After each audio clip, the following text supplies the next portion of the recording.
cleanup operation. Here's how this whole thing starts against Donald Trump. During the election, the Obama administration, which had done whatever it wants because the media is lost in this country, folks. There's no media. Forget it. That's dead and buried. The media's done. They don't do journalism anymore. It's activism, nothing more, right? The Obama administration had grown comfortable with the idea of weaponizing government against their political enemies. It had happened over and over again. We had the IRS scandal. We had the AP phone record scandal, the Jim Rosen Fox News scandal. And I ask you this, what happened to any of the people involved? Anyone? Yeah, the answer is nothing. I have to do zeros like this now, because I used to do zeros like this, but I found out through the liberal media that somehow this means like a white power symbol now or something. I thought it meant okay or zero, but the media says, no, I'm serious, like these idiots in the media will tell you. So now I do zeros like that because I'm like afraid of some media idiot. These people are crazy. The Obama administration had gotten completely comfortable with the idea of abusing government for their political means. So what happens? This plan gets hatched, and I'm going to be candid with you. Where exactly it's hatched, nobody is yet sure of to this day. Matter of fact, if you're familiar with my commentary on Fox, I say often one of the great mysteries of this case is what's paragraph 1? Paragraph 1, what do I mean by that? When I was a federal agent, when you arrest someone, you have to do what's called an MR, a memorandum report. Paragraph 1 of that MR is always how the case started. I got a call from Jane Doe, bank fraud investigator, said this credit card number was stolen on April 14, 2015. I made a few calls, and the next thing you know, it's an 80-page report about this massive scheme. Paragraph 1, though, always lays it out. Always. Do you know to this day we still have no idea what paragraph 1, the why they started to spy on the Trump team was? Now, I get it. It was for political. I get that.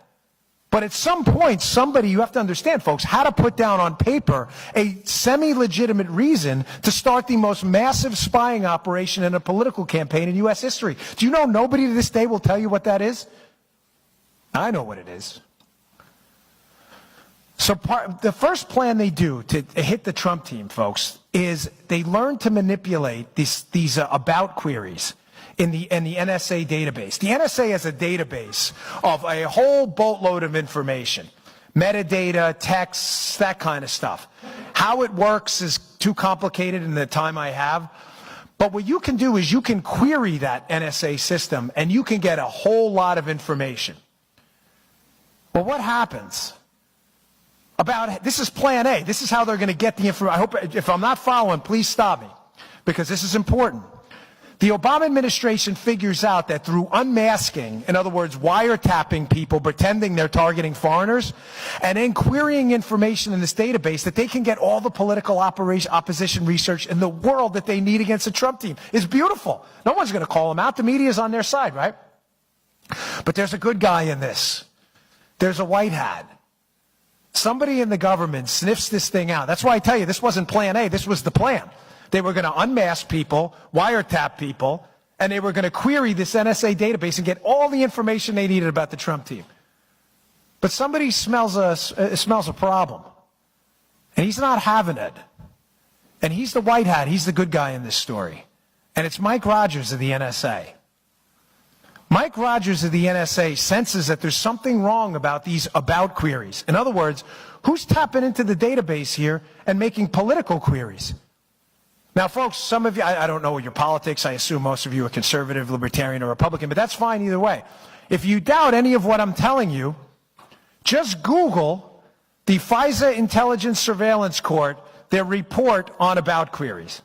Because Mike Rogers goes to the Foreign Intelligence Surveillance Court and says, Houston, we got a problem. These queries are supposed to follow very specific guidelines about terrorism, and all these metrics have to be, you can't just spy on Americans in the database. The FISA court looks into it, comes back with a report that was released in March of 2017. Ladies and gentlemen, that is devastating. If you haven't read it, you were doing yourself a great disservice. Page 80 specifically is horrifying. Apparently, the NSA database was being queried by private contractors working with the FBI. These were not even government officials. People within the government were using private contractors to query information they had no judicial or legal authority whatsoever to look at. Rogers smells a rat. People panic in the government. Now, conveniently, what happens right after the election? I'm going to put these pieces together and things will start to make sense.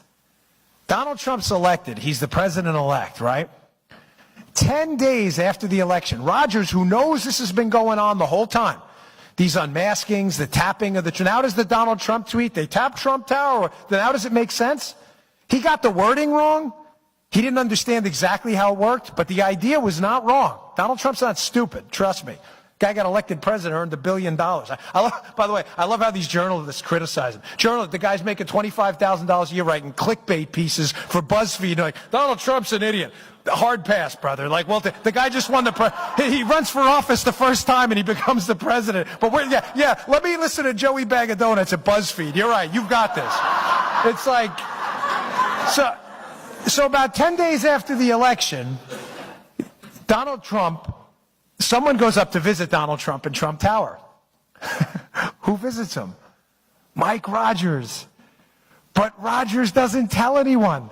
This is going to trip you out totally. He doesn't tell anybody in the White House he's going up there.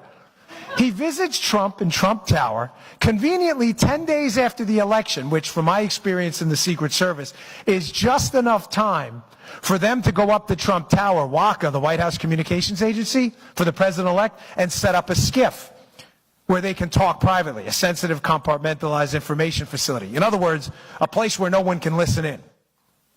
Rogers gives it about 10 days, goes up there, has this big meeting with Donald Trump, and what happens the very next day?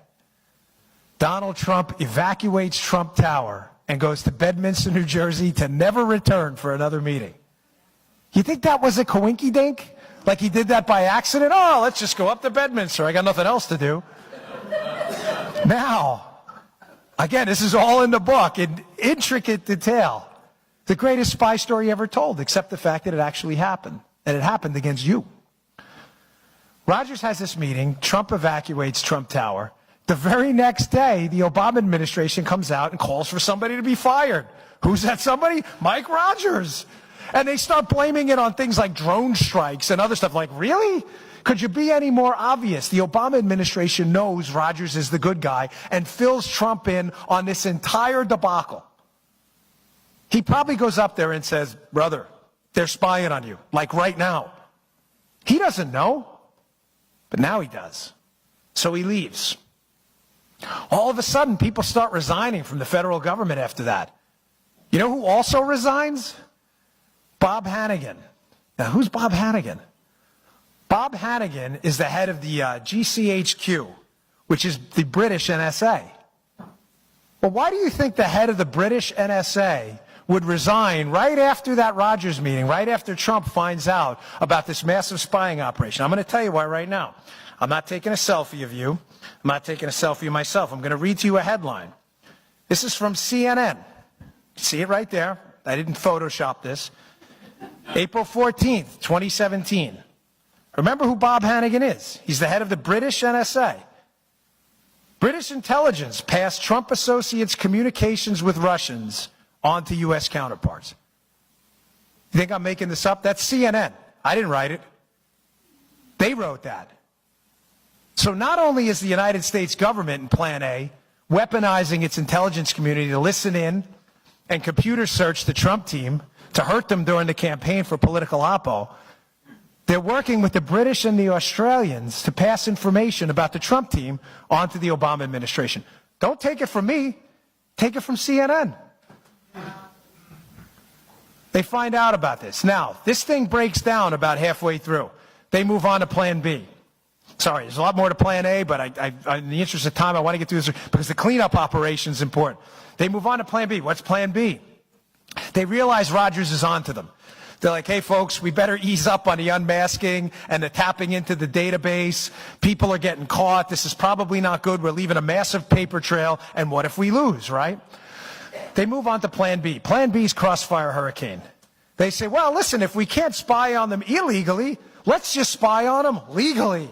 We have this beautiful thing called the FISA court, where we can walk into the FISA court, we can get a warrant on somebody, and when you get a warrant on somebody in the Trump team, they have this beautiful thing for the Obama administration called the two-hop rule. Well, it's for everyone, not just for Obama. Meaning, if I spy on you, and you're a member of the Trump team, I can hop to everybody you emailed, and then everybody they emailed. So basically, all I need to do is get a FISA warrant on the guy cleaning the floors in Trump Tower, and I've got everyone. Because if he emailed his boss, and his boss emailed Don Jr., I get everybody. Beautiful, right? Not really.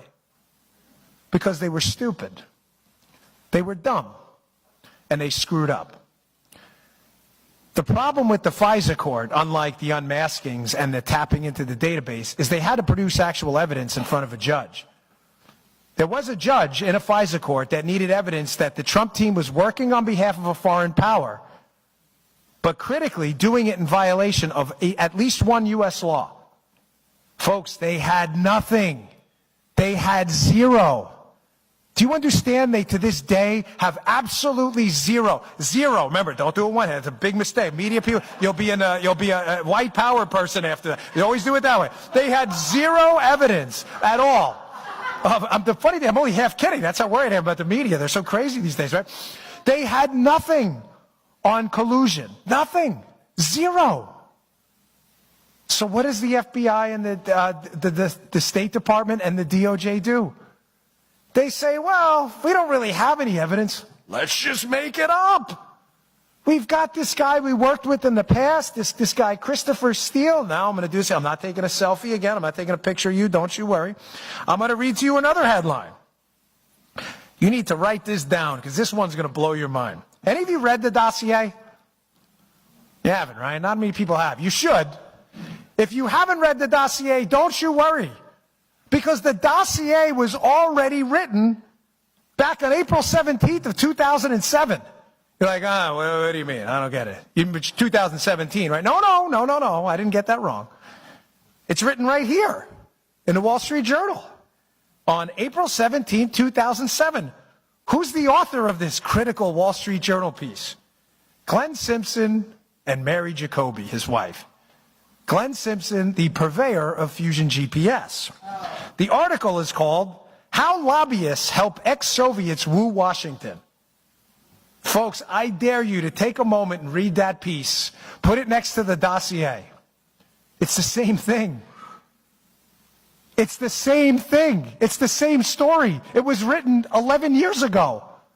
Glenn Simpson clearly had this information about Russian influence in Washington. He wrote 10 years ago. Read the names in the article. You know who appears in this article? Paul Manafort, all of these players. So what likely happened after Plan A collapses is they say, listen, let's go to the FISA court and do this legally, but we need evidence. We don't have evidence. Don't worry. Hillary Clinton's got a guy at Fusion GPS, says he's got a story to tell. Ladies and gentlemen, Glenn Simpson took his Wall Street Journal piece like it was a movie script, scratched out the names, put Donald Trump's name in there and said, look, do I got a story for you guys? It's all BS. The whole dossier is crap. Read the article. It's a movie script they recycled. It's a fairy tale. It's an Aesop's fable. It's made up. It's a scam. There is not a scintilla of evidence that it's true. Now, the big question on Plan B till I move to the mop-up operation, Plan C. Now they're in trouble. They're in a lot of trouble. Because they realize the dossier in and of itself is crap. And a lot of people at the Bureau know it. They need to buttress it with some stuff to make it a little harder. Now's where the Michael Cohen story comes in, Trump's lawyer. In the dossier is a very specific allegation, right? That Michael Cohen, Trump's lawyer, went over to Prague to set up this whole information exchange with the Russians, right? Well, what's the problem? Michael Cohen had never been to Prague, and his passport proved it. Where do you think they got that name, Michael Cohen? You're darn right. They probably were in that NSA database looking up a Michael Cohen, and they got the wrong guy. I know there's only one Dan Bongino. I can tell you for sure there are a whole lot of Michael Cohens. Are you right? John Smith, John Brown, Cohen, these are common last names. They got the wrong Michael Cohen. So now you should be asking yourself, who the heck was Glenn Simpson dealing with in the government that gave him that name? And how did they get it?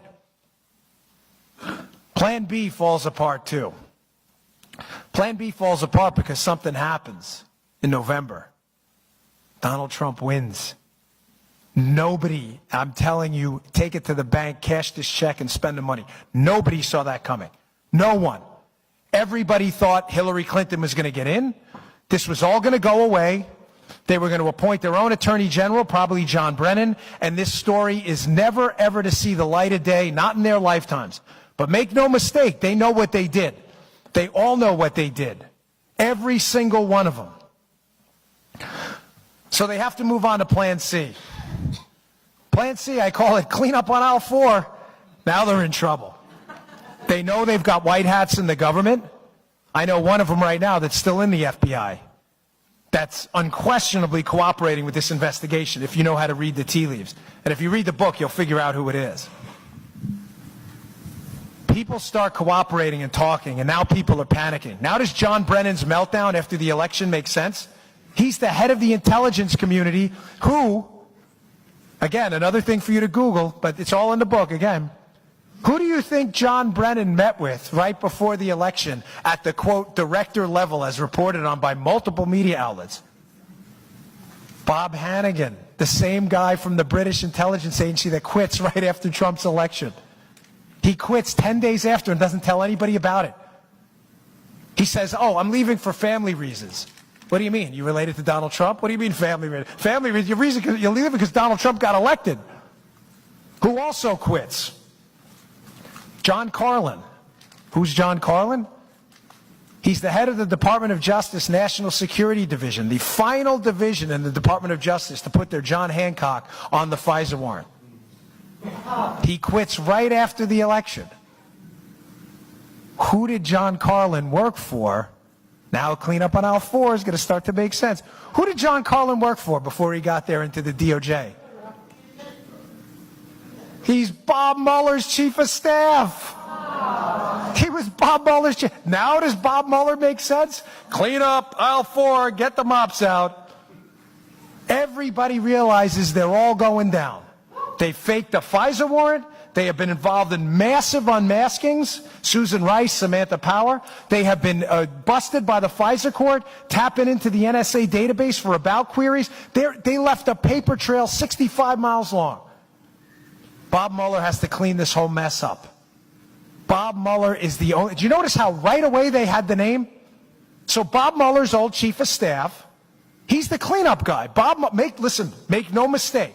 Bob Mueller's job right now is one thing and one thing only. Keep the heat on Donald Trump relentlessly for anything. Jaywalking, ripping off mattress tags, combing his hair the wrong way. Keep the attention on Trump no matter what, because the minute the Bob Mueller thing is dissolved, all of this is going to come out, and it is hell hath no fury. Folks, they left a paper trail. They can't run from this. Mueller is brought in to get Trump impeached because they don't want any of this to see the light of day. Now, why Mueller? Mueller knows every player involved in this and has intimate connections with all of them. The guy who signs off on the BS FISA warrant, John Carlin, his old chief of staff. His chief bulldog in the case, Andy Weissman. Andrew Weissman worked with Bob Mueller. Andy Weissman was the chief prosecutor on the Enron case when Bob Mueller was the FBI director. Remember the Enron case that they screwed up royally? That's how they know each other. Andy Weissman hates Donald Trump. He's on emails congratulating Sally Yates for telling Donald Trump to go pound sand. Well, it gets better. Who else does Bob Mueller know? On Bob Mueller's Enron team, it all goes back to Enron. That same Enron team, headed by Andy Weissman, had another lead lawyer on the case. Who was it? Catherine Rumler. Who's Catherine Rumler? Obama's White House counsel, who was Obama's lawyer while all of this was going on. They know each other. Now you may say, fine, so Bob Mueller knows Obama's lawyer while this whole SpyGate thing was going on. What's the big deal? You Google George Nader, Daily Beast, you can read an article today. Just popped today before we showed up. One of Bob Mueller's lead cooperators in this case, who's been selling out members of the Trump team from day one, is a guy named George Nader. Who's George Nader's lawyer? Catherine Rumler, Obama's White House counsel and Bob Mueller's buddy. The lawyer for the lead witness in this case feeding information to Mueller is Obama's White House counsel, otherwise known as the fixer. She fixed everything for them. She was involved in Benghazi. She was involved in the IRS. She was involved in the Secret Service scandal. Just Google her name, put in any one of those things, and who's the person giving the statement? Catherine Rumler. Who was also on that Enron task force? Lisa Monaco, Barack Obama's Homeland Security and Counterterrorism advisor in the White House while all of this was going on. They all know each other. Finally, and I'll take some questions. Your final piece to the cleanup on aisle 4 operation. Who else does Bob Mueller know? Who now has legislative, who has control over this, I should say, right now in the Department of Justice, right? Rod Rosenstein, right? Because Sessions had recused himself, now Whitaker's in there, which was a good appointment, right? A case happens a little while ago, the 10X case. It's around 2015 or so. It happens in Maryland. I'm familiar with it because I worked in Maryland as a Secret Service agent in Baltimore. I wasn't involved in that case at all, but I know the office well. The 10X case goes down in Maryland. The 10X case, a cooperator for the United States government paid $50,000 by the FBI, comes to the FBI with some troubling information that the Russians are helping the Iranians build their nuclear program and that there's a company helping Russians get a hold of our uranium. It's called the 10X case. It was the precursor to something you may have heard about, the Uranium One operation. The same players are involved. The case gets thrown out on a BS press release on a Friday night so nobody will pay attention. Everybody's gag ordered, and it all goes away. That the Obama administration, an FBI paid informant, admitted that we were giving the Russians uranium while they were building the Iranian nuclear program and chanting death to America. Who was the lead prosecutor on that 10X case, the precursor to Uranium One? Rod Rosenstein. And who's the FBI director? Bob Mueller. Folks, they all know each other. This is the biggest scam in American history. Folks, I beg of you, I really do. You cannot let your legislative people, your congressmen or anyone off the hook. Whatever connections you have, you need to keep the heat on this. Because if these people don't go down the right way, unlike the Obama administration tried to do it to us, this will happen again. I'm telling you, what they did was such a grotesque, horrendous abuse of power. It disgusts me to this day, and I will never, ever forget that story about that guy we arrested and his crying kid that morning who wasn't going to see his dad for another year. That's a horrible thing to have to do to someone, and it's a grotesque thing to do to someone to unleash the power of the federal government when they did nothing wrong. And Donald Trump did nothing wrong. And if you read the book, and by the way, one last thing before I get to the questions. It's not a narrative. You don't have to read it straight through. It's written like a police file. I think that's why it's been selling like crazy. You can read the last chapter first. You can go right, it's written like a police file because the names, like I said, this is an hour-long speech I compressed into 20-plus minutes. The names never stop coming up again, ever. Oleg Deripaska, connected to Vladimir Putin, who's connected to Adam Waldman, a lobbyist who's emailing and texting Mark Warner, a Democrat on the Senate committee. Who's Waldman working for too? Christopher Steele, the guy working for Hillary. They're connected to the Russians.